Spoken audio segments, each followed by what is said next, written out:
Hello and welcome back to the Informed Voter Series. I'm here with Mary Baeir, running for the challenger on the 5th District of the City Council. Yes? Yes. Okay. Would you tell us a little bit about yourself, Ms. Baeir? Well, this is my adopted home. I was originally born and raised on a dairy farm in Wisconsin, and I'm very proud of that because of the work ethic that comes from growing up on a dairy farm. And after I left the University of Wisconsin, I joined the military. At that time, I was in the United States Army, which I'm very proud of. I'm proud of being a veteran, and after I spent almost 5 years in the military, I got out in Atlanta and became a law enforcement officer for a couple of different Metro Atlanta police departments. I spent 15 years as a law enforcement officer, everything from a uniform officer to a detective to teaching at the State Police Academy. One of my favorite things to teach was constitutional law, and I also taught the Fourth Amendment. That was my favorite class to teach. After that, I had a business in Atlanta right before the Olympics. It was a safety and security business, and what I did was go around to Fortune 500 companies and teach them how to protect themselves from a bomb going off at the Olympics. We knew that there probably would be a bomb exploded at the Olympics, and that gave us the chance to teach these Fortune 500 companies how to protect themselves, their employees, and their image. In 1995, I moved up here to Cleveland and to enjoy the type of quality of life that I grew up with. The small town feel, the small town atmosphere after coming from Atlanta. This was just a blessing. And I've been here now about 21 years. This is officially my adopted hometown. I just love this little town. And I've worked several jobs, but for over 16 years I worked for the city of Cleveland. I started out as a code enforcement officer who's, it's real important to have codes enforcement because they help keep the property values up in the community. They encourage growth in the community, and it also helps to fight crime in the community.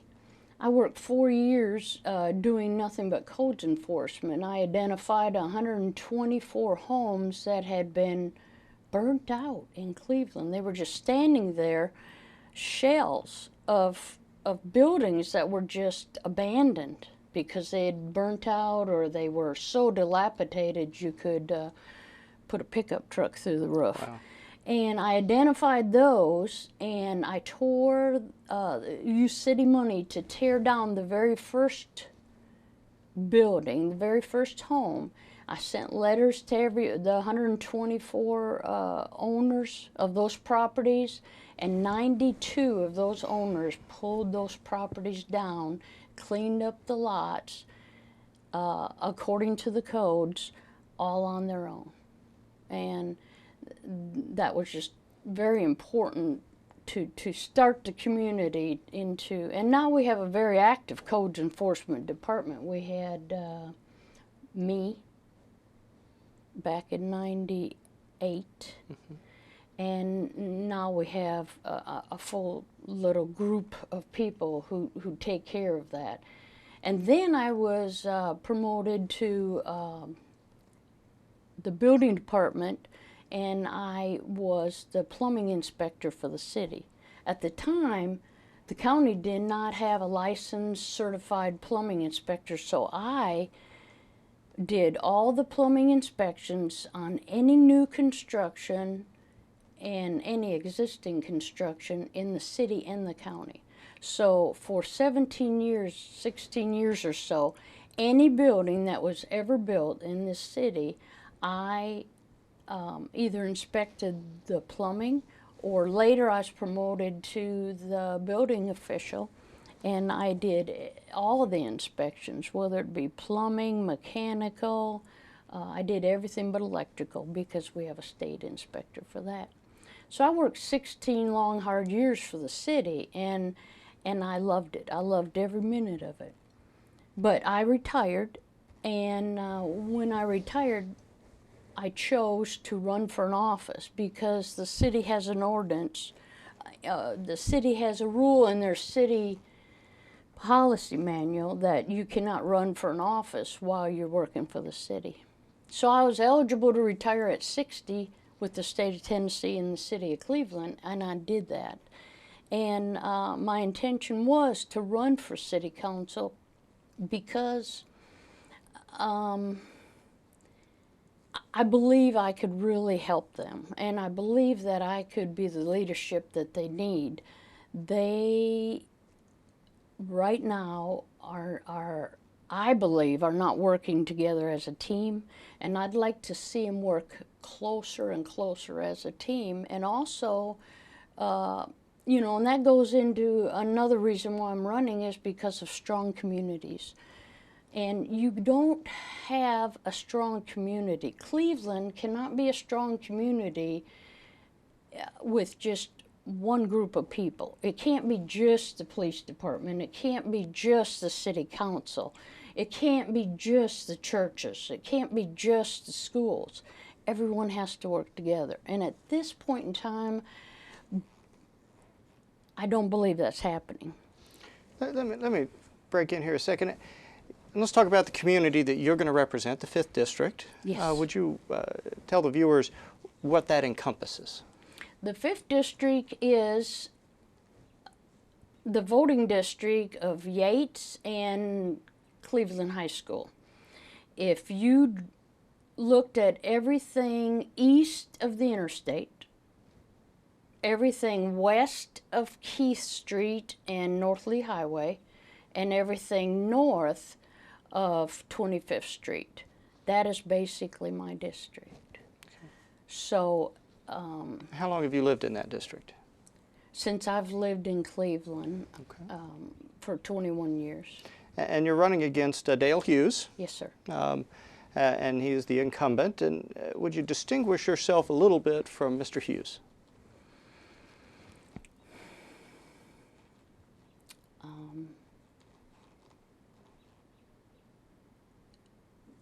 Mr. Hughes and I are nothing alike. We,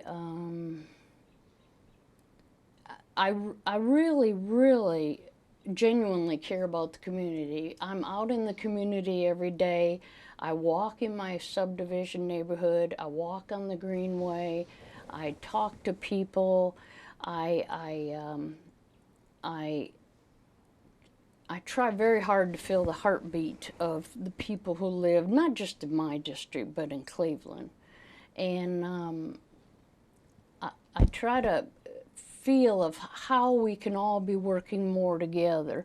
And I've gotten out of my vehicle, walked up to doors in my district, knocked on the doors, shook people's hands, looked them in the eye and asked them for their vote, and because I care. Mm-hmm. I get out and I care, and I really truly believe that we're only as strong as our weakest link, and we've all got to work together for the good of Cleveland, for the 42,874 citizens that live in the city limits of Cleveland. We all have to work together. And it has to start at the top. It has to start at the city council. They've got to work together and quit this backstabbing of each other. They have to then pull the community together, because they are the elected officials to pull the community together. That is their job. That is why they were hired. They were hired to be our leaders. They were hired to move us into a direction for the next 20 years. And right now, I'm just a little disappointed. As an example, almost all the city councilors voted to spend $19,000 to hire a company to find applicants for the city manager job. That's the city council's job, period. They wasted $19,000 of the city's money. That is just one of the latest flagrant wastes of money. And I'm one of those citizens who is tired of it, but I'm one of those citizens who's not just talking about it and complaining about it. I'm actually doing something about it. I'm going to run. Tell me about the two most significant issues that you see facing the City Council today. Facing the City Council, I see that we need to build a strong community, and I touched on that before. And we need to also start working together with people outside the community, like the county commission, the state. It's enough this good old boy system where you are one-upping someone. No, this is a time for us to all be working together and helping each other, and we work stronger together, and we can accomplish more when we work together. Ms. Baeir, if the viewers want to find out more about you, where can they go? They can actually call me on my cell phone. That's how available I want to be. And my cell phone number is 423-599-4793. Ms. Baeir, thank you for coming in today. It's been a pleasure speaking with you. Thank you. It's been great. Thank you.